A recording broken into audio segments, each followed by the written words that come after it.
Então existem duas palavras do quebra-cabeça, a palavra-chave async e a await. Vamos ver o que a async faz? A gente usa a palavra async antes da declaração de uma função. E a gente usa ela para indicar que agora essa função é uma função assíncrona. Quando você insere essa palavra antes da declaração de uma função, tipo nessa função sayHi, essa função vai se comportar de maneira diferente. Ela vai retornar uma promise, mesmo que você não tenha escrito de forma explícita para ela retornar uma promise. Vamos ver isso na prática? A gente vai declarar uma function greet e dentro dela a gente vai retornar um hello. Se a gente vier aqui no console e invocar a greet, ela retorna uma string normalmente. Agora, se a gente inserir async antes da declaração dessa função, se a gente invocar a greet, temos uma promise com status resolved. Então não importa o valor que esse return está retornando, essa função sempre vai retornar uma promise que vai ser resolvida com esse valor. Isso significa que a gente pode invocar a greet e aqui no final dela encadear um then que recebe uma função com parâmetro value e dentro dessa função a gente pode declarar um console.log que recebe a value e quando a gente salva a gente vê a string hello no console. Agora, como que a gente retorna uma promise que não é resolvida? Porque até aqui essa promise está sendo resolvida com essa string hello.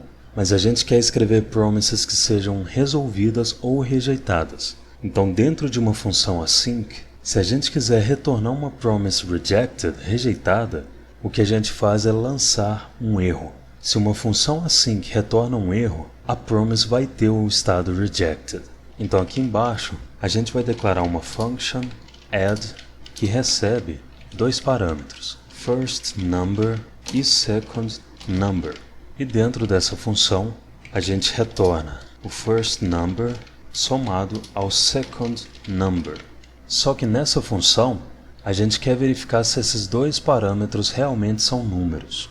Se um deles não for, a gente vai lançar um erro. Então a gente vai declarar um if que vai verificar se o typeof do first number é diferente de number, ou se o typeof do second number não é igual a number.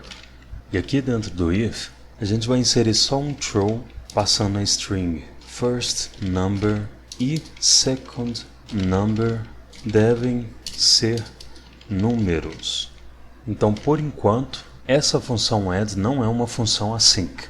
Então, se aqui no console a gente invocar a add passando oi e o número 9 por parâmetro, se a gente pressionar enter, o throw com a mensagem foi disparado. E se a gente invocar ela passando os números 7 e 9, o resultado esperado é obtido. Agora, quando a gente adiciona async antes da declaração da função e salvar, se a gente executar a add com os mesmos valores da invocação passada, a gente obtém uma promise resolvida. Então essa linha está funcionando normalmente. Mas se a gente executar no console a add com esses valores 8 e 9, a gente obtém uma promise, mas dessa vez ela está com status rejected e com a string que a gente inseriu. Isso significa que aqui abaixo a gente pode invocar a add passando uma string x e uma string y e encadear um then que recebe uma função com parâmetro value e que exibe esse value no console. E a gente também pode encadear um catch que recebe uma função que recebe um erro por parâmetro e vai exibir esse erro no console.